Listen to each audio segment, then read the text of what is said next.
Sobrang saya ng iyong pagtuturo. Minsa'y nakakatakot pag mainit ang ulo. Ngunit kahit ano pa ang ugali mo, basta't kami tiyak na natututo.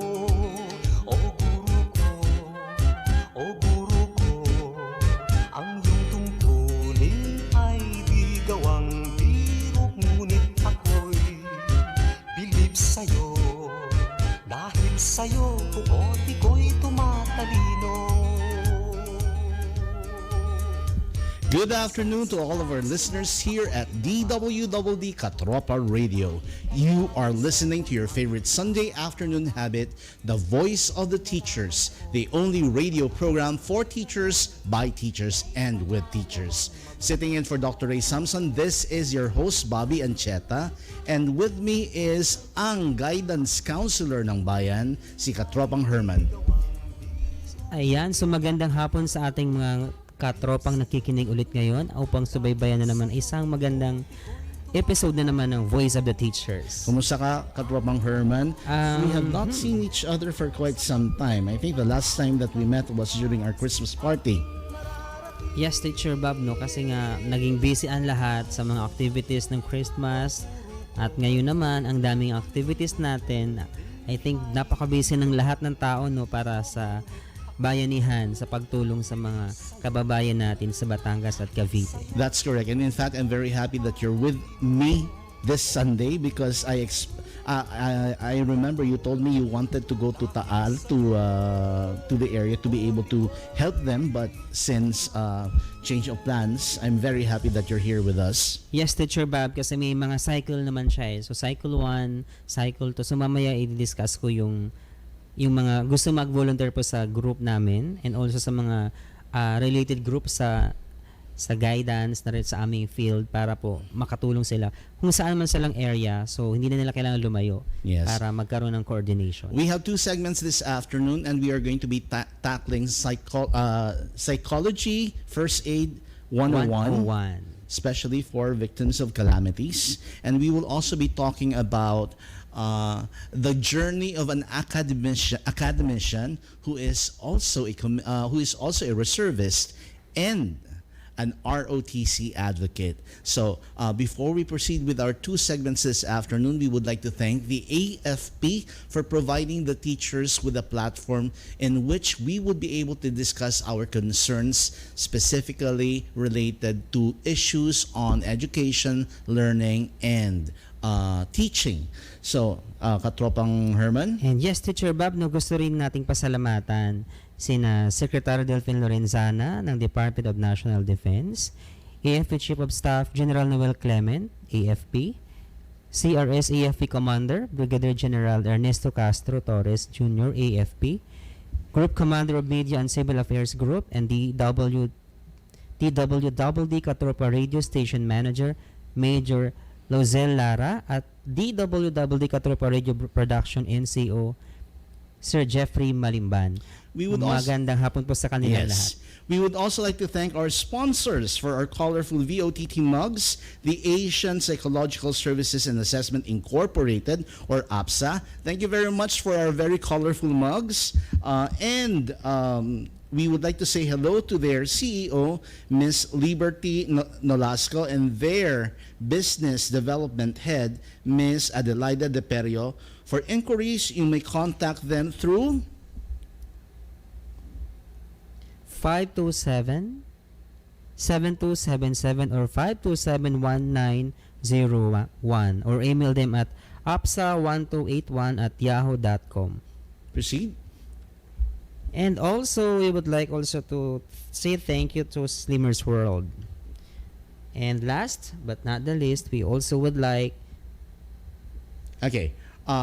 We would like to, for our giveaways, we would like to say thank you to Slimmers World Trafalgar Branch. We have certificates worth 1,500 para sa skincare and body sculpting as well. We would like to say hello to Ms. Tina Parangan, one of the skin and figure consultants of Slimmers World Trafalgar Branch. We also would like to say thank you for our mini notebooks and bag tags to Breeze Style for your photo booth and event souvenirs and giveaways, sweet treats, dessert, buffet, and even hosting. Just call 0906 2309 and book and look for Miss Ray Concepcion. Okay. Ayan. So thank you po sa ating mga taga-suporta sa Katropa Radio Yes. at sa Voice of the Teachers. Now, we're very excited because right now, as you also know, there is ongoing pa rin yung calamity na nangyayari sa Taal. By the way, I would also like to specially mention the Brethren of Escudo Masonic Lodge number 371. There are some good gentlemen who are there sa Taal to also be able to help in the distribution of the relief goods. So, si Kuyang Ken, si Kuyang Jean, of course, ang taga doon na si Kuyang Benedict. Thank you very much for the services that you have done in behalf of the lodge.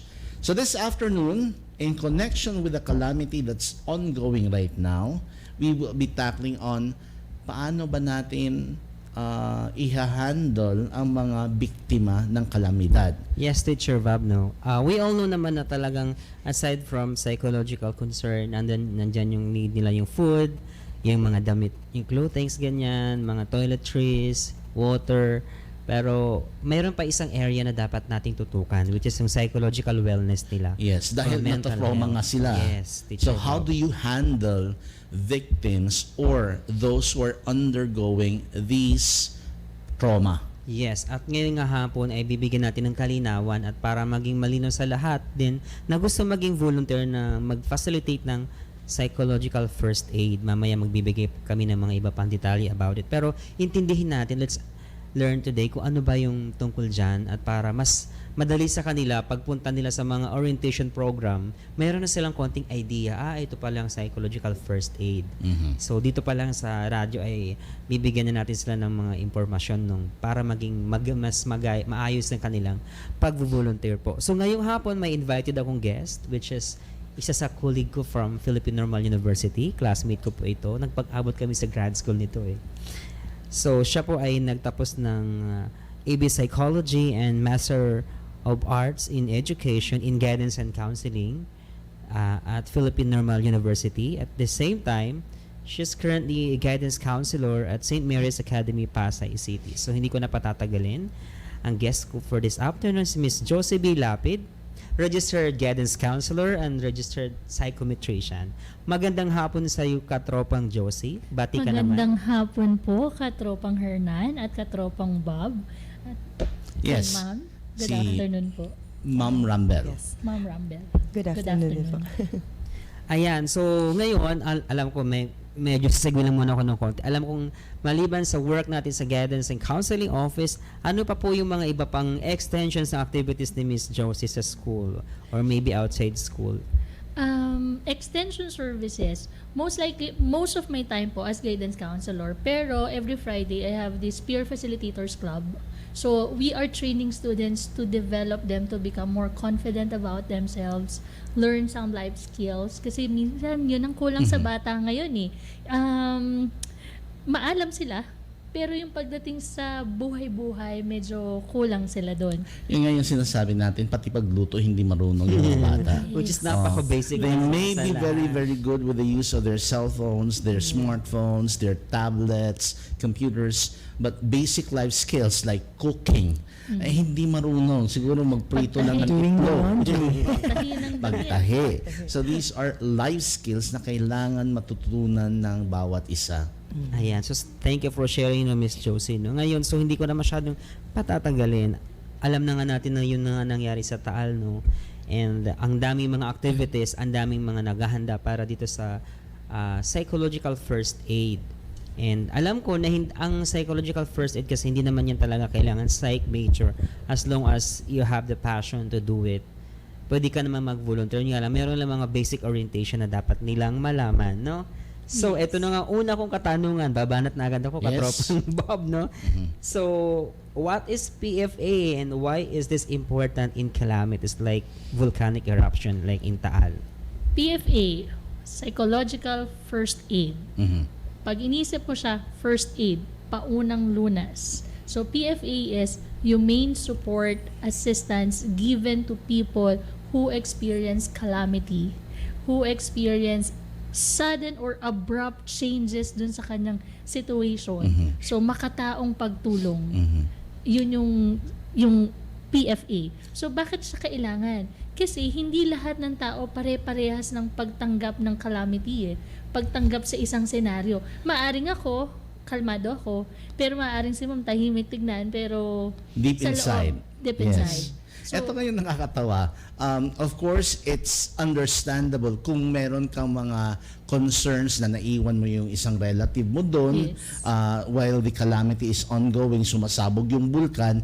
Pero meron akong nakitang discussion doon sa one of the posts on Facebook na ang isang tao, umiiyak siya, nagdadabog because naiwan niya yung mga animals niya doon sa bahay nila. Pero eto na nga yung sinasabi natin, different people react differently. So yung iba, immediate concern nila, family members nila, okay na sila, yun lang ang inaalala nila. Pero yung iba din, pati yung mga pets nila, pati yung mga animals na naiwan, yun yung problema nila. And that's also why, if I'm not mistaken, nagkakaproblema din yung government doon sa Batangas dahil palaging bumabalik yung mga tao. Pagbalik naman doon, dahil concerned sila sa mga gamit nila, sila na naman yung ulit i-rescue. So parang ganun yung That's why nangyayari. meron silang pinirmahang consent. Okay. Na kahit ano daw yung ano man yung mangyari, hindi sasagutin ng government yung kanilang ano yun, yung kanilang welfare. Ayan. So that's the first question ano. And I think gusto ko rin itanong kasi sabi mo nga katropang Josie, no. So yung iba kasi hindi nakaka-cope agad in terms of psychological wellness or concern or trauma kung sakasakali na trauma man sila. Then ibig pala sabihin pag nagbigay ako ng PFA in one particular center, evacuation center, hindi naman talaga lahat agad mabibigyan. Tama po ba? Or mayroon ba selection process na ginagawa so that itong batang ito, siya ang candidate for psychological first aid? Parang ganun po ba yung... We have to remember, sa pagtulong, hindi lahat willing matulungan. So we will just give PFA to those people who are willing to be helped. Mahirap i-inject na tulungan kita ha, tapos ikaw mismo ayaw mo kasi maaaring sa akin, may sarili akong coping mechanism So, may instances din na lapitan mo lang siya. Minsan tayong mga tao naman, alam mo yung sense of touch. Yes. Mahawakan ka lang, you feel calm. Makakalma ka na. I think, if I'm not mistaken, that's called proxemics. Okay, the study of yung Touch. space. Yes. Kasi may effects din siya somehow, no? So yun, no? So, klaro po yan mga katropa, no? Hindi lahat. So pag nag-volunteer tayo, mayroon ako isang literature na nabasa na dapat ano yun, ready ka din na ma-reject kasi minsan Yes. hindi rin sila ano yun, wala din silang willingness to, you know, to undergo a psychological first aid because as we all know, Filipinos naman din talaga is magaling din naman talaga tayo mag-cope, no? Pwedeng through friends niya nakuha yung hope na yan, so pwedeng hindi directly sa ano yan, PFA facilitator, no? Yes. So yun po. Pagka mayroon din po kayong katanungan ha kay Miss Josie, no? Pero habang nag-isip po kayo ng katanungan, susunod na po ako sa ikalawang tanong ko. Okay, so ano po yung necessary training or orientation pag ako halimbawa ay magfa-facilitate o mag-volunteer as PFA facilitator or provider? Yes, you have to remember, one, hindi mo kailangan maging professional para makapagkanda ka ng PFA. You just have to have the passion and the willingness to help. However, hindi ka basta-basta na sasabak, punta ako dyan, bigyan ko kayong PFA. Hindi pwede yun. Kailangan daan ka muna sa isang mga organizations, maraming organizations sa Pilipinas na nag-put up sila. We have other associations sa mga related fields natin. Punta ka doon. Minsan nagbibigay sila ng trainings. I believe way back 2013 pa, Yolanda time pa, nagkaroon ng malawakan training sa PFA. Yun, kailangan ma-undergo mo yun. Tapos, hindi ka basta-basta sabak na lang. Siyempre, kailangan under the supervision ka pa rin ng isang organization para at least pagpunta mo doon, hindi kayo watak-watak, hindi kayo kalat-kalat. You can link, you can coordinate with everybody who is willing to help. But who can give PFA? Anyone who is willing to help. Anyone who can Mas better if you are a good communicator. You have good interpersonal skills. Why? Kasi makikisalamuha ka. Makikiharap ka sa mga tao. Paano kung mahihain ako? Paano ko naman ikaw tutulungan? But of course, you have to undergo training sa PFA Yes. before you can provide PFA. Yes. So who needs PFA? Who needs PFA? These are the people who experience extreme stress from calamities, pwedeng earthquake, lindol, bagyo, accident, or kaya yung mga violence. These are the people who needs PFA. Especially yung mga bata na separate, biglaan, di ba? Na separate sila sa magulang nila. Or kaya naman itong mga na-aksidente, yun, immediate. Usually, ang PFA tumatagalin, kung po pwede nga, right after nung calamity, magkaroon na ng PFA, until mga at about 6 months, mabigyan sila ng PFA para, may mga studies kasi na nagpapakita na yung mga bata na nabigyan ng PFA immediately, they show less post-traumatic syndromes, mga ganun, disorder. Stress, PSTD? Yes. Yes. So, Pero I think siguro after a week, hindi na siguro first aid yung matatawag natin nun. Maybe the person already needs a professional help. Kasi yung pagkakaintindi ko lang, like basic first aid, ito yung pangunang lunas. But after nabigyan na ng, let's say, psychological first aid, that's when perhaps mas maganda na yung isang tao na nag-undergo ng stress will be going to a professional who's really licensed and trained. that's better po. However, there were some studies conducted by Hechanova which states na ang PFA is mas better ibigay over the critical incident stress debriefing. Bakit? Kasi mas nasasagot niya agad-agad. Hindi lahat naman ng tao kailangan, may leveling po yan eh. Kapag level 1, medyo basic needs ang kailangan. Level 2, support ng family and the community. Level 3, ito yung kailangan ng psychological first aid. Pag hindi pa rin, and we see and we found out, we observe from these people na parang may something pa, or kailangan na, nagkaroon na ng mental effect sa kanya, that's the time that we will refer that particular person sa mga professionals, sa mga psychologists, psychiatrists, yun yung nangangailangan. But sa tingin ko, sa karakter natin mga Pilipino, yung resiliency natin, kakaiba. Pag nagbasa kayo, di ba, ng mga post, ultimo mga Vulcan po, nagawa na nila ng memes. Yung mga damit, yung mga pananamit, di ba? Siguro, Na kompleto na nila ang killer bro. Sorry, bawal pala yun. Nakompleto na nila ang isang telenovela sa Pilipinas. So, ang magaling mag-bounce back ang Pilipino. Yun nga lang. Yun nga yung sinasabi nila, Filipinos are really very resilient. Resilient, yes. That's a major magandang advantage sa ating ano yung tawag yan, usual behavior natin pagdating sa mga calamities. Okay, so let's proceed sa isa pang tanong. Ayan, kasi alam ko baka may iba-ibang types of PFA. Let's clarify with Katropang Josie. May iba-ibang model of PFA ba yan? Meron naman po. Paki-enlighten naman po kami. The one that I'm adopting is yung sa World Health Organization. Meron siyang ni-release na manual for psychological first aid, which they adopted the Interagency Standing Committee. This is a parang pangmalawakan, general na Holistic. pagbibigay ng Holistic. psychological first aid training. Meron din naman Pilipinas. Meron tayong, may nag-come up, si Vicente Seo, nag-come up siya ng he calls it pagdadala. So, yung tinutulungan mo yung kapwa mo sa pagdadala ng burden niya. So, burden bearing. So, yun yung mga pwede nating gamitin na mga framework model sa pagkakandak ng PFA. But not necessarily lahat sunod-sunod mong pag sinabi na step 1, ganito ka, step 2, hindi. Minsan interchange na yan. Kailangan fluid. Kumbaga, seamless mo na ibibigay, na a-adapt yung framework. Okay. So what about naman yung talaga actual mo po ng mga na-experience sa pagkakonduct or pagpa-participate as volunteer or as trainer ng PFA? Bigyan mo naman kami ng parang inspirational na story or something about. We have to remember, sa PFA po, hindi mo kinakailangan mag-counseling. Ang kailangan mo, to listen. Okay, Yun ang maliwanag po yun. Hindi mo Katropa. sila kinakailangang pilitin magkwento on their own pace. They have to share. For example, I had experience with Yolanda Survivor. So, when the Yolanda happened, may mga from Tacloban, naglipatan sila sa Manila. So, may mga nag-enroll sa eskwelahan po namin. So, ito mga batang to, hindi mo sila pwede, sige, kwento mo, anong pangyayari, anong malakas ba yung ulan, ganyan. Hindi, kasi binabalik mo sila doon sa trauma. So, what you will do is listen to them. And kapag nakaka-experience sila, na eto na, bumabalik na naman yung scenario na parang, di ba na, may instances na pag yung umulan, natatakot sila. Ayaw nila yun, yung tunog ng ulan, ganyan. So, these students will go to the guidance counselors.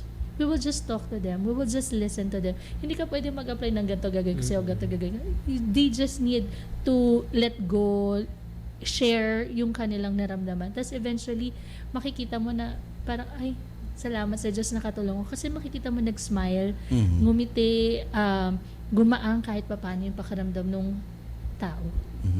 And I think this is one skill na dapat matutunan ng mga teachers. Especially because karamihan sa mga bata would be going to school, some of them may still be undergoing stress, and we do not know, baka mag-breakdown lang yung batang inside the classroom. So if teachers are able to also provide PFA, I think that would be very beneficial. Actually, Teacher Bob, isa sila sa parang initial na ini-encourage to participate, no, katropang Josie, no, na maging volunteer ng PFA kasi meron silang skill really to connect sa mga bata. Yun isa sa mga importante. I mean, group of professional na ini-encourage natin. So how do you start the PFA? How do you start the PFA? Number one, you have to assess. Assess mo muna what happened. Hindi ako pupunta doon na hindi ko alam kung ano bang nangyari. For example, itong sa Taal, dapat you are updated. You know what's happening. You know what are their needs. And then, pag nandun ka na, kunyari, ako yung nagbibigay ng PFA, ako yung provider, I'll approach you, magpapakilala ako sa'yo, the usual, na parang ako si Ate Joy, ganyan-ganyan. Tapos, ikukwento mo anong kailangan mo, kailangan bang tubig, kumot, something like that. And then eventually, until such time na mag-open up na siya, magkwento siya. However, if in case, hindi mag-open yung tao, minsan kasi tayo mga Pilipino, kailangan natin ng subsog. Yung kailangan, sige, medyo mahirap mag-ano sa to. Pwede kang mag-group PFA. Bigyan mo lang sila ng space. Yun, isa pa sa consideration. You have to make sure na medyo may privacy naman. Kasi, syempre, iiyak ka doon. Diba, yung iba, pwedeng sa pagkwento na iyak sila. So, para at least they feel na confidential naman yung pag-share niya. And you have to make sure na yung tao na nag-share sa'yo, hindi mo na alam mo ba yung nangyari sa kababayan mo. Hindi na ganoon. So, confidential na yung mga issues na ganoon. Tapos, aside from, yan, you have to look, tingnan mo anong pangangailangan nila. Safe ba? Kasi number one natin dyan dapat tingnan, yung safety din natin as PFA provider, hindi pwedeng basta-basta na lang ako punta. If in case, nagkaroon ng lockdown, pipilit ko pa sarili ko pumasok doon. Hindi. You look for someone na nandoon na sila, baka meron mas makakatulong pa sila. And then, listen to their needs. Listen to what they would like to share. Listen to what's happening in the environment. Ano pa, pagtapos nun, link. Meron akong nakitang dyan Q. So, sa pag-PFA, you have to look, titignan mo, you have to listen, and then you have to link. Kasi yung tao, hindi mo, tapos na ako, thank you, bye-bye. Hindi pwedeng ganoon. Dapat, thank you, tapos na tayo sa pag-uusap natin, i-endorse mo siya sa susunod na pwede pang tumulong. You just have to get the right information kung kanina mo siya dapat i-link. Yung taong yun. So baka may iba pa siyang need na hindi lang din tukol sa Yes. psychological. At saka you have to remember, sa PFA, hindi mo goal solusyonan yung problema niya. Lahat ng...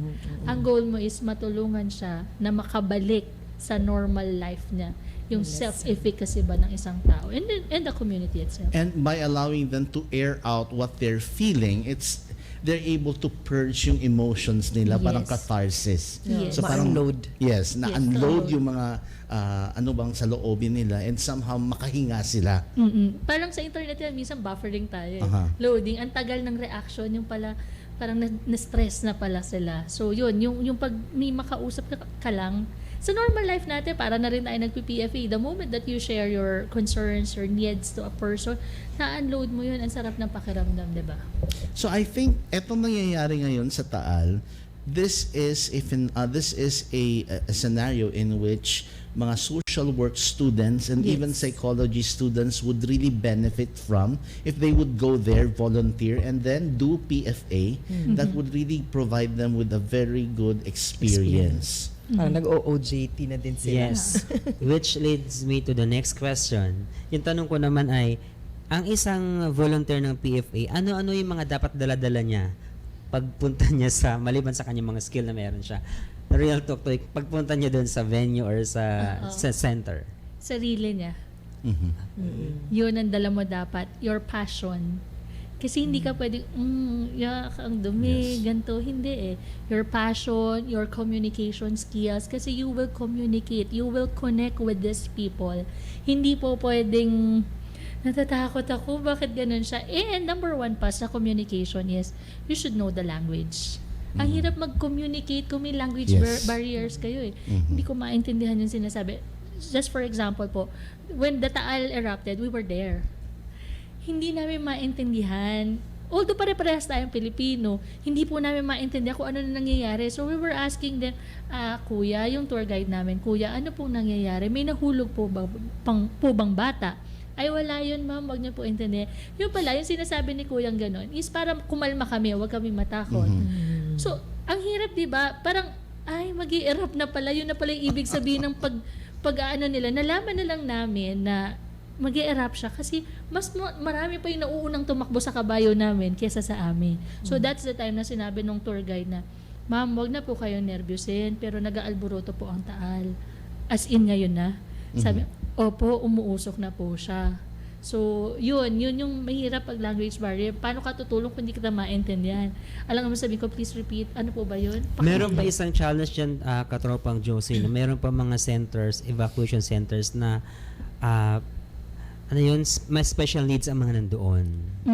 Yun, mahirap din. Oo, So, kung yung they need sign language, ganyan, expert, Yes. para makapag-communicate. kaya nga anyone can give PFA as long as, kunyari, yung may mga kailangan ng sign language, those people na may alam sa sign language, pwede sila mag-undergo nun para sila makatulong din.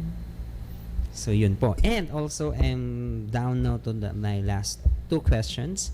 So isa yung gusto ko itanong yung, although maiksi nga lang yung encounter nyo no, sa PFA, when can you say that it was an effective PFA implementation? We will know if it is effective after the session, kahit pa paano nakita mo nag-lighten up yung load nila. Kasi yun naman ang goal natin, to unload yung kanilang dinadala. And they feel that they are safe and someone is willing to help them. I can say that is a measure na masasabi mo that your activity is effective. And, teacher ba, para meron To a certain extent, parang behavioral Behavioral observation. meron kang makikita na at least nakasmile. Yes po. Yung mga non-verbal cues, kumbaga, no? And also, yes, of course, hindi rin ganun kadali yung mag-conduct nito eh. Ano-ano yung mga challenges pagka-conduct ng PFA? Siguro yung from us, pwede rin naman yung mga bagong volunteer po. Ano kaya ang possible na challenges? Sa challenges, sa sistema natin sa Pilipinas, hindi pa ganun sa tingin ko ka-organize. Medyo, alam mo yun, kunyari kung magkaroon ka ng central dyan na lahat ng teachers, may napanood kasi akong documentaries na nagsasabi nga na ang best na magbigay ng PFA is teachers and guidance counselor. Why? 8 hours of the lives of the students, tayo ang kasama. Kung ano't ano man mangyari, tayo pinakamatagal na kasama nila. So, ang best dyan is makita mo na nakatulong ka sa kanila, and then aside from that, makita mo na itong mga bata na to, na-assistihan mo sila. Yes. That's very good, no? Katropang Josie, no? And wait lang po, meron pa kayong pahabol. Wait, yung sa challenges pa pala, Challenges po. privacy. Wala naman tayo. Kasi hindi naman agad na ipoprovide Oo, agad. ang ginagamit nga natin Tsaka ng open yung evacuation space. center, Yes. schools. So, iilang pamilya ang nandun. Yung iba GM, walang privacy. We talked about proxemics, Yes. and then yun na nadikit-dikit sila. So that's really invasion of privacy na yun. Yes. Ano pa, lack of yun nga, yung general body who will give orientation or reorientation to those people na nagbibigay ng service ng PFA. For example, we volunteered sa DSWD. Pag pumunta ka doon, bago ka isabak sa pagre-repack, orientation ka muna. Dito, magtatanong ka pa eh. Diba? Asan pa? Ganyan-ganyan, diba? Asan ang orientation? Ganyan-ganyan. So, magtanong ka, minsan hindi ka masasagot. Kasi so, busy rin yung busy most of rin the sila people. sa pagbibigay. Which I think nakakaligtaan nga, no, dapat mayroon palang isang tao doon sa organization na busy lang talaga siya. More on communicating, hindi more on sa legwork. Doon talaga sa communication na part na para maiano yun. Kasi ang challenge mo sa ganito, Teacher Bob, yung mobilization ng mong help. Pati yung mga goods, diba? Ganun din po dito sa amin. Buti nila may Facebook. So, I think people who will be conducting PFA would do well if they are properly trained. Yes. So, who conducts these trainings? Is there an organization that gives out, let's say, licenses, or is there this informal Orientation. training or orientation, or an organized body that regularly conducts PFA para sa mga, let's say, teachers na or social workers and psychology students? For us, sa field po namin, we have the different organization. Can I mention Yes them? po. Yes. The PAP, the PGCA, the APECA, sila. Pwede silang magbigay niyan. Kasi yun yung field namin eh. We have trainings for that. For the teachers, I do not know, baka pwede siyang i-part ng capacity building activities, yung mga insect Yes. na mga teachers, baka pwede siyang part ng ibigay na training sa mga teachers natin. Katropang Herman, siguro as an extension program natin, maybe we would do well if we would be able to provide such training Yes, para sa mga better. teachers Yes po, and teacher po. volunteers Pwede in po. the area. Actually, ngayon po, active na po yung PAP, PGCA po, yung group namin, Although yung busy lang IPCAP. talaga eh. Kaya minsan hindi nila Opo, nasasagot busy yung talaga. inquiries. And ang ginagawa nila ngayon, they are partnering with nearby schools na mayroon din namang kakayahan kasi kadalasan sa schools may psychology faculty din sila, department, at saka mayroon din guidance office. So yun ang nagiging Teacher Bob, kadalasan na practices natin sa ngayon. And yes, yung IPCAP nga gusto magpa-announce, yung aking organization, no, from Calabarzon tsaka national po. Yun nga, we are accepting yung partnership with schools in terms of providing PFA. They can contact the number 0939-915-5549. Isa lamang po ito yung IPCAP, pero they can also contact yung mga Facebook page po ng PGCA, PAP, at iba pang mental health organizations po sa Philippines. I would like to share this one. I'm very proud that our show right now is internationally viewed. I have a friend in the United States, he's Cypher Escobar. He's also a nurse, but he's based in the United States right now. He's watching our show. I also have another friend, Ben Rasul, all the way from the Middle East. He's watching us right now. And kung dito sa Pilipinas pag-uusapan natin, we are also viewed sa Holo mismo. I have another friend, si Rashiden Isaac Yaya. He's watching us right now. Bro, thank you very much for watching our show. So, No, I just would like to add siguro, Teacher Bob. Kasi speaking about PFAers, being with the DepEd, although I'm not speaking in behalf of DepEd here, pero being with the DepEd, I knew na meron tayong organized na talaga na PFAers. So, regular trainings are being conducted already for all divisions nationwide. That's yes. good. So, at least nakastart na talaga na teachers are being trained for PFA. that's good to know.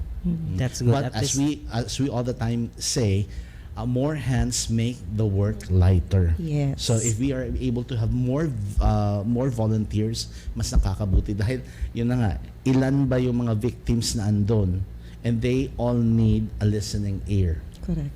Yes, Teacher Bob. No? And before we proceed to our next topic, gusto ko sigurong batiin muna yung lahat ng mga katropang talagang sumusuporta sa atin. Especially nga po yung ating mga nanonood ng ating watch party. Nandiyan po si Ma'am Manilyn Legaspi Tilde po at saka sila Teacher Jet din, Yes. Teacher Fe. Busy din sa kanilang mga activities in terms of pagtulong din sa mga victims ng Taal eruption.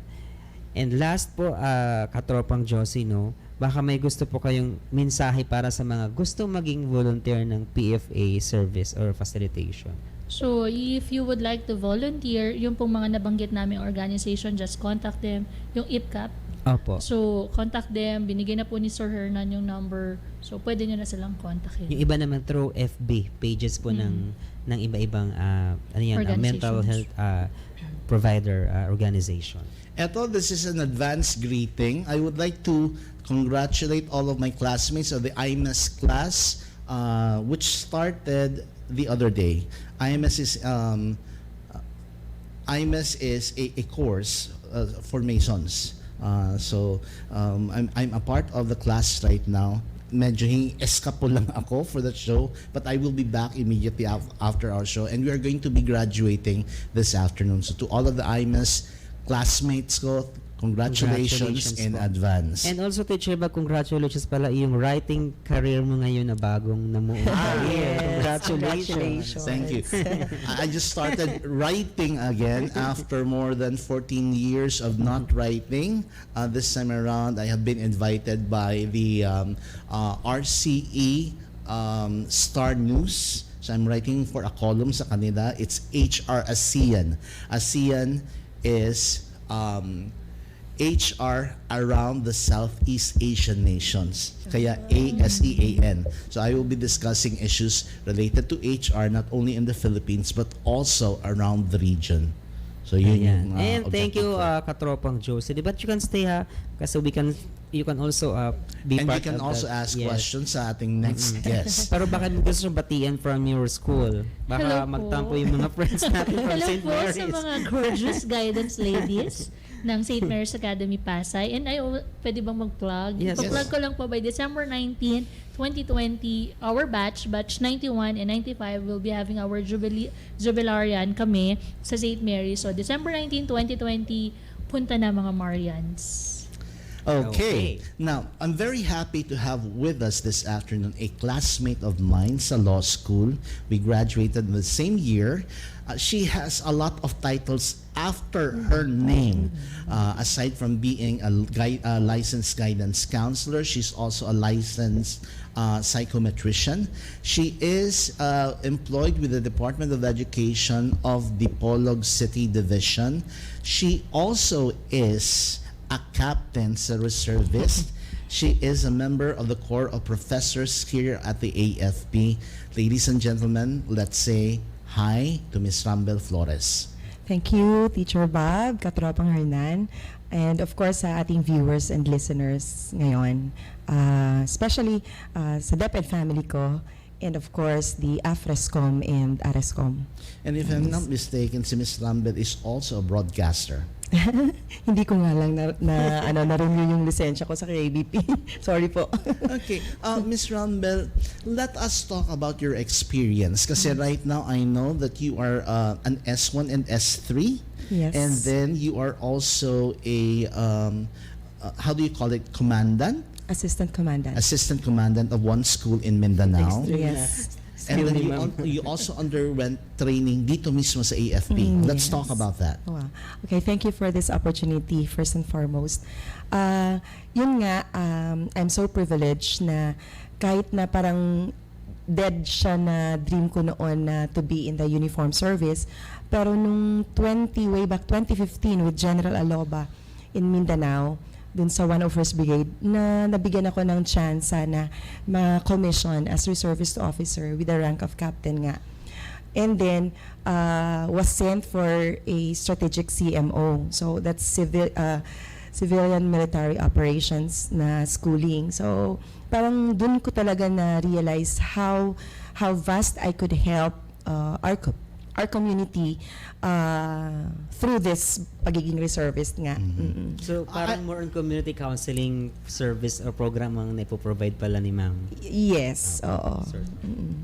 One of those that she does. But I know for a fact that you also wanted to get into the ROTC as early as when you were still in college. Kaya lang hindi mo napatuloy. Yes. Why was that? Oo, kasi when I enrolled dun sa MSU Iligan, that was the time na parang option pa yung ROTC. So, nung nag-enroll ako, it happens na yung MSU Iligan has only 250 quota.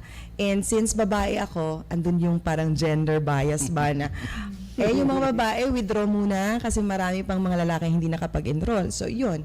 Nag-withdraw nga kami mga babae. So, hindi ako nakapag-enroll ng ROTC during my college days.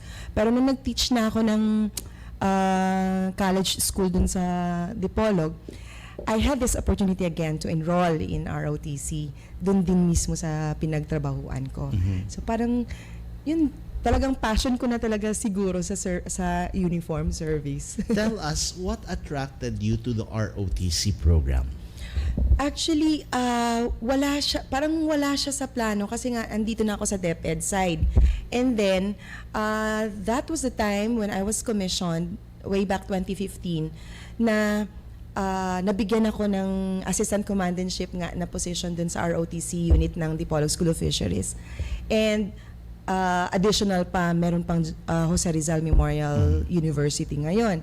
So, when I got this position as assistant commandant, parang lalo ko pang na-love yung service, yung community service nga kung sasabihin. Kasi dun mo talaga ma-appreciate kung andun ka talaga sa field. Oo. So with all the trainings, yung mga disaster trainings namin, mga disaster rescue trainings, lalong nagpapaigting dun sa interest ko. Yun bang tipong nagma-mountain search and rescue ka, nagra-rappel ka.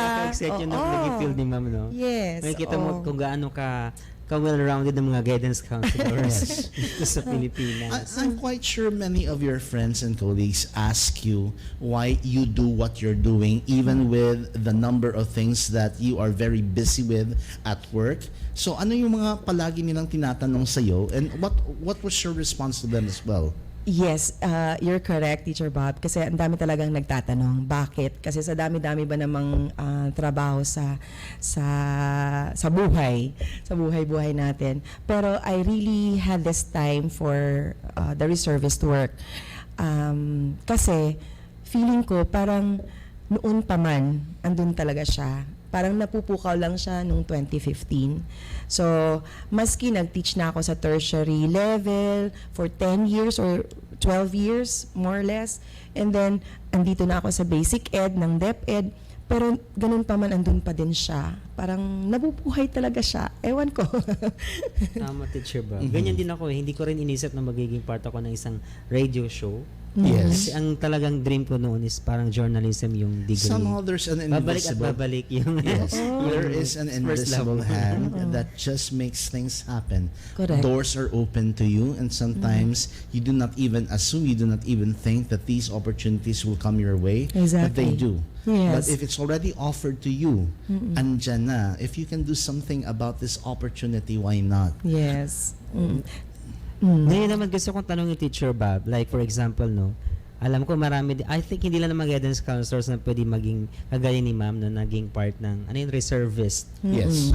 Philippine Army po, under po na Philippine Army or EFP. Actually, ako nandito ako sa TAS, yung Technical Administrative Service, kasi nga, yung Corps of Professor andon. So, basically, under ako ng AFRESCOM. That's AFP Reserve Command. Yan. Pero, since sa Dipolog, ang nearest namin na Reserve Command is ARESCOM, and that's the 9RCDG.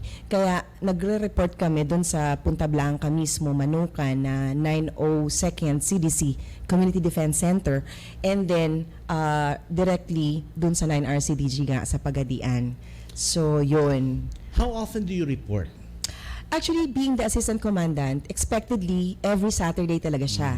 Kasi dalawang school ang pinag-ano ko, yung Dipolog School of Fisheries tsaka Jose Rizal Memorial University ng Dipolog Campus.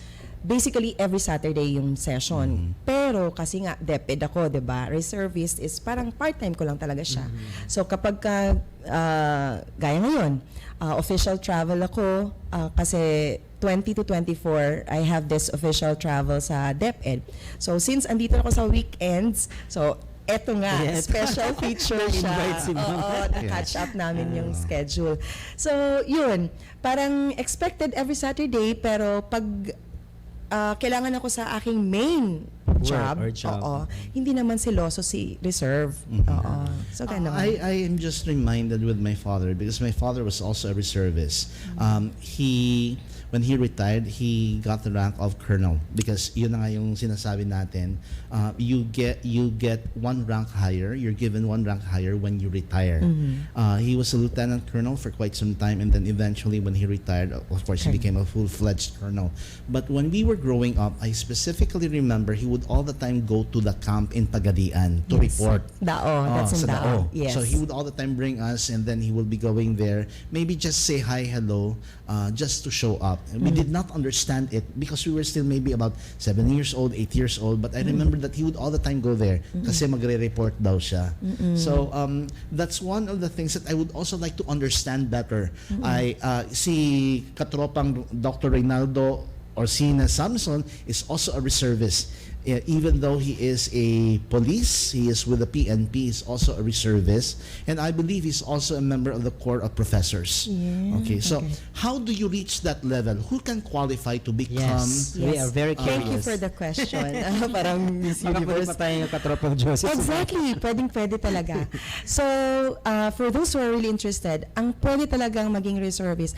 Actually, kung ROTC, nag-enroll ka ng ROTC, immediately after graduation, I have hanggang MS-22 ako. so Graduate ako. upon graduation, reservist ka na talaga. May serial number ka na. But in our case, ROTC, not the advanced. Yung No, 4 lang. yes. Yung four semesters. It's okay. Yeah. Okay, good. Both basic and advanced na ROTC, upon graduation, may serial number kayo.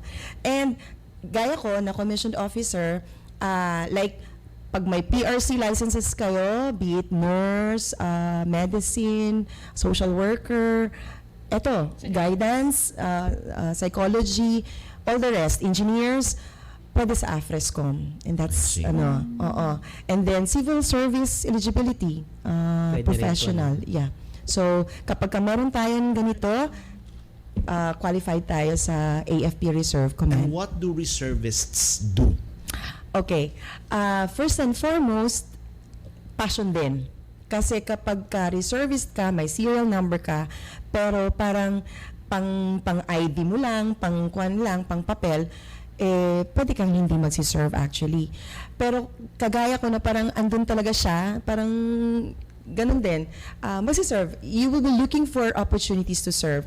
But then, we should remember na ang sa reserve kasi, ang mission talaga ng, like, let's say, naka-base kami sa Republic Act 7077. That's the Reservist Act. Now, basically, ang mission talaga namin is first, in case of war, rebellion, invasion, You're there. base for expansion talaga ang reservist sa ating AFP. Now, second would be during disaster and calamities like now in Taal, relief and rescue operations po pwede talaga ang ating mga reservists. So, parang open yan sila for call-up. O yun. On standby. Yes, oo. And then, one thing pala, meron talaga tayong tatlong categories ng reservists. It's ready reserve, may standby reserve, tsaka mga retirees natin na reserve. Okay? And then, may categories pa yan tatlo. Based on the age, like 18 to 35, 36 to 51, Pasok about ako. 51. Yes. So, that's it. Oo. So, kung gusto mo lang talaga, pwede talaga. Kasi ang age range niya, pasok talaga ang lahat. And then your commanding officer eventually will be appointing you to specific positions that fit or that matches your skills. Yes, oo. Okay. Mamatter talaga siya. Now, okay, since you're also talking about the ROTC, why you're an ROTC advocate, how would you convince college students to take up ROTC? Okay. Ngayon kasi sa college students, ang standing natin na batas is still the NSTP law. So that is ang option ng ROTC, CWTS, tsaka LTS.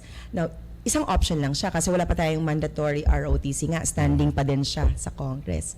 So, basically, kabale, kung tatanungin natin ang mga college students kung what will motivate them to be in the ROTC, isa is, nakita ko talaga yung disiplina. Yung sinasabi ni President, talagang kitang-kita mo doon. Para bang kopya talaga doon sa AFP na active, yung organic natin na AFP.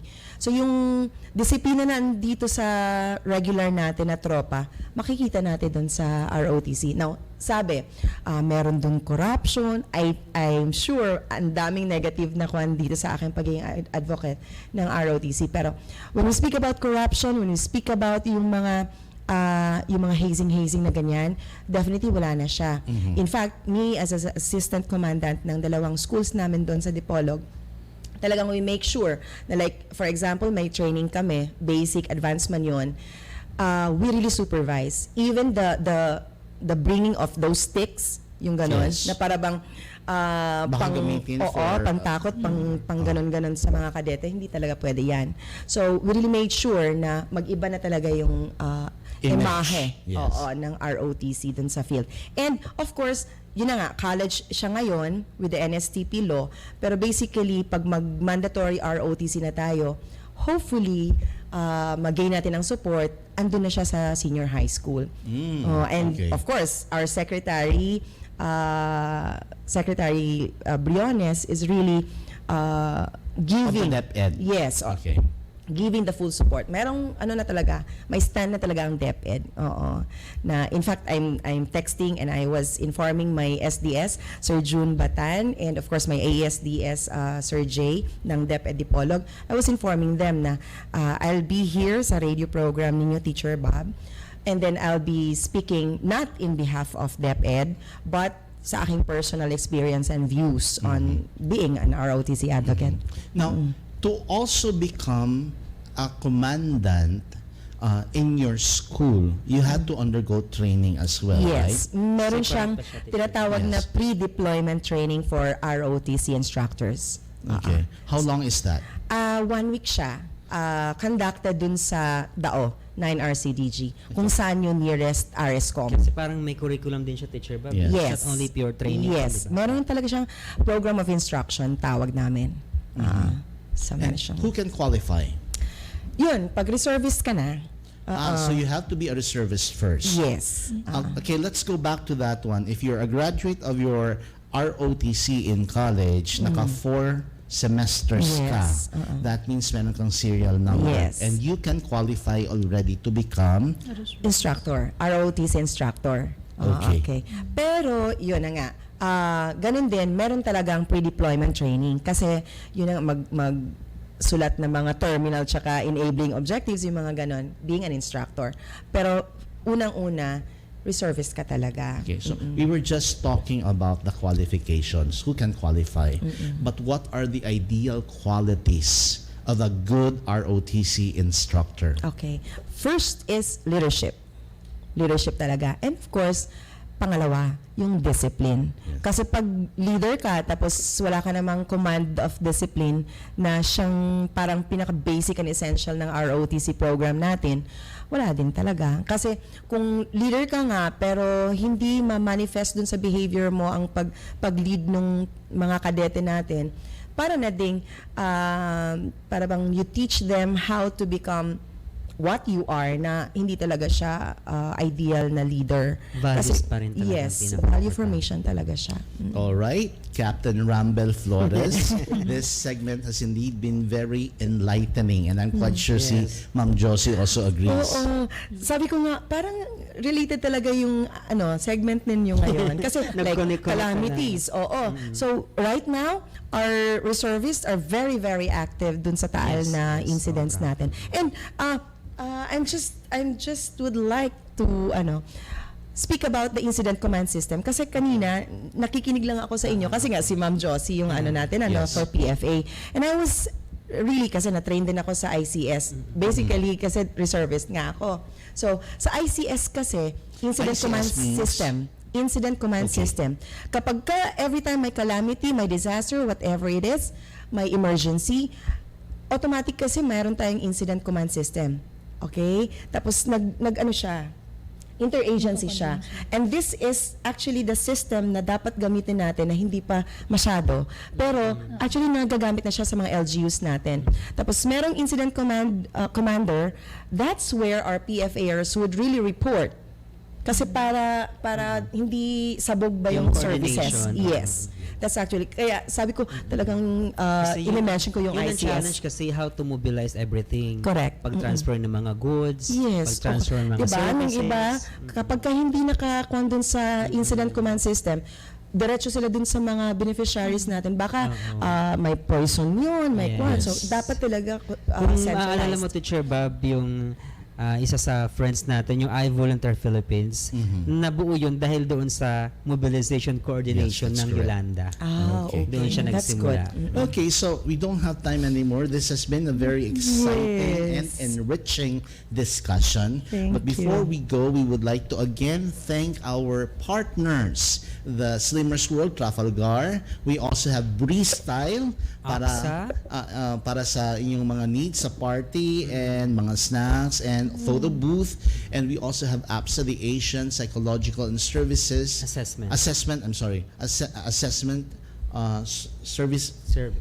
System service and service. Asian Psychological APSA, Asian Psychological and Assessment. Assessment Service. Okay. And also, I would like to announce din po na please mag-participate kayo or kung mayroon kayong chance na mag-donate sa pinakamalapit na barangay na may mga apektado na evacuation, na may mga evacuees po, please do so po para makatulong po tayo. And just to plug din po, yung school din namin ay nanghihingi din sila ng nagko-coordinate sila ng donations, yung Emilio Aguinaldo College.